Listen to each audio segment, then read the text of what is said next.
Welcome to Monday, September 22nd, 2025. It's the first official day of astronomical fall, your day weather podcast, brought to you by the Advocates Injury Attorneys. If you've been injured in an accident, don't face it alone. Get an experienced local Wyoming attorney on your side.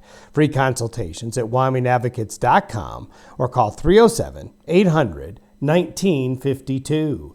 Well, that's exactly when it happens. The fall equinox at 12:19 Mountain Time today.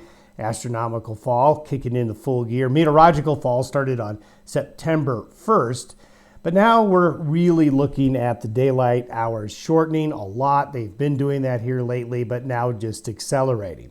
What's going to be happening over the next 48 hours is that for a large part of the Central Rockies, there's going to be a small little system sneaking in out of British Columbia and Alberta and sliding in. Now, on its own, this is not a terribly impressive system, but it has a lot of moisture to work with. Some of it subtropical leftover from Tropical Storm Mario that's been in the western United States for the last several days, and also a little bit more moisture coming up from the south. So it's going to be a cool, wet period of weather for some of you. It's not going to be over a large area, but it'll be pretty impressive in the areas where the heavier moisture will converge. And it will be cold enough for snow in some of the high elevations. A heads up to archery hunters in the high elevations of Wyoming and Colorado. I think pretty high up, you're going to see some snow. Snow levels are going to be pretty high, but overnight into Tuesday morning, it may snow on some elk hunting camps up high. And then it's right back to some nice September weather for the second half of the week. And I think we're going to end up with a pretty good weekend as well. Then we'll queue up and look at bigger changes brewing as we head towards October. But confidence levels in the long-range modeling aren't really good right now. I think we're going to wait a day or two before we take a look at 10 days out so we can have a better handle on what's going on. As you can surmise this time of year, the aspen colors and the photos of fall colors really beginning to come on in. A beautiful shot there out of Wind River country, then into Colorado. The colors turning, and then just beautiful skyscapes over this past weekend and late last week all across the region. Boy, look at the color there. Beautiful shot northwest of Cheyenne, and just more great cloudscapes, great photos coming in from the Casper Air Tanker Base there. And then how about that for some awesome cirrus clouds? Don't need to tell you where that photo was taken. And then some late fall, let's say late summer rainbow activity being reported across the region with the showers that have popped up here and there. There's another fall, early fall, late summer rainbow there for you. Now, as we take a look at what's going to be developing, we're going to see less in the way of clear skies like this in the evening. Beautiful shot there. And as we go on into, we're going to see the western United States underneath an upslope pattern because of the sneaky little low dropping out of British Columbia. This morning, it's going to be over northwest Montana near Glacier Park. And then, as we showed you late last week, it was going to sneak in and kind of come in from the north-northwest and slide right into the Central Rockies.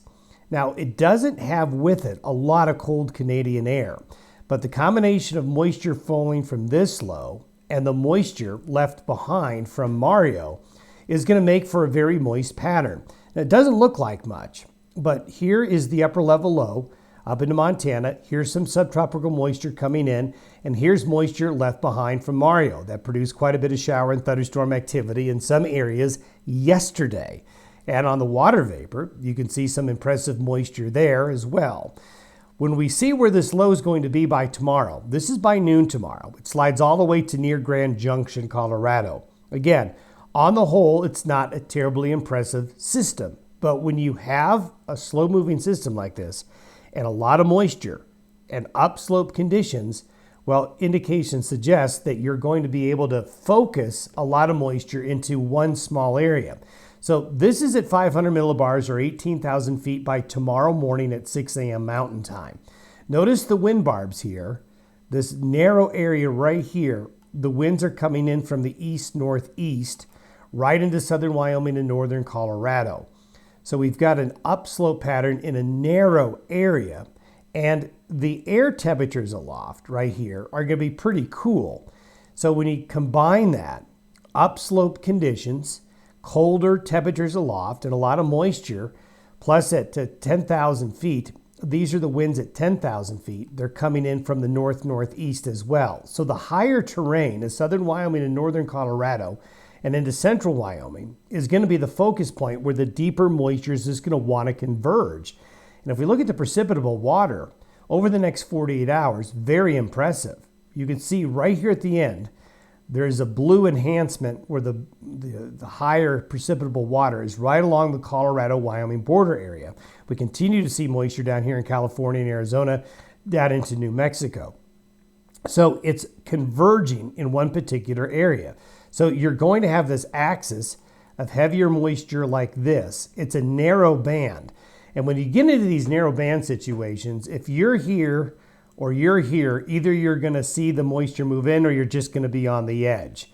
So we're going to have this axis of heavier moisture, pretty confident of this, but it could be a little more north, it could be a little more south, but it really does seem to be converging on the Interstate 80 corridor of Wyoming, west of Cheyenne to Laramie, along Interstate 80 to near Rock Springs, Green River, then up into Wind River country where the upslope against the Wind River Mountains could be quite impressive in the mountains of southern Wyoming. And then look at Colorado's north central mountains here. There's going to be a focus of the deeper moisture upslope into there. So this narrow area is going to see significant moisture. We'll have some heavier thunderstorms out here in the southern plains, and we do have some risk of strong thunderstorm activity in those areas there. When we look at the temperature anomalies, by 6 p.m. tonight, you can see underneath that low, it is very cool by noontime tomorrow. And notice where the coldest temperatures are, where the upslope is, where the thicker clouds and that moisture will be converging.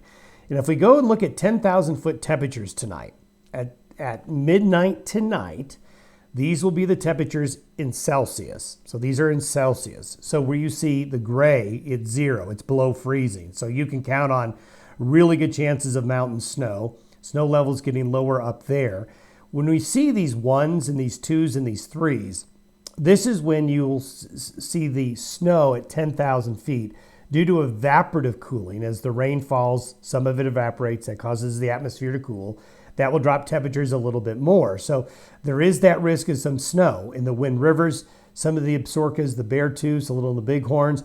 But the mountains of central and northern Colorado, the Snowy Range, the Sierra Madres of southern Wyoming, some of the Uintas will get some snow late tonight into early tomorrow, and we could see some heavier snow.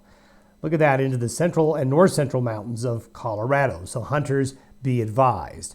But once that all goes off to the east, we have high pressure moving in, the low skedaddles into the Great Lakes, and we have this little area of high pressure, although low pressure continues to hang around California, keeping showers in the forecast for the southwestern United States. But generally, it's back to a mild Pacific flow by the end of the week, and there it is into the weekend.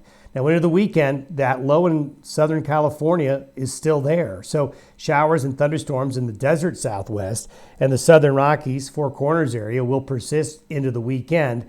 But most of the nation, the flow of air is from the Pacific. So that's going to mean a mild weekend of temperatures. We just may have a little bit of shower activity in the West this upcoming weekend. And we're going to have more tropical activity. In fact, the Atlantic is heating up. This is Gabrielle. That's going to go out to here, not be a factor, but we've got 2 more developing here over the next 7 days, something to keep an eye on. Have yourself a good Monday. We'll see you tomorrow.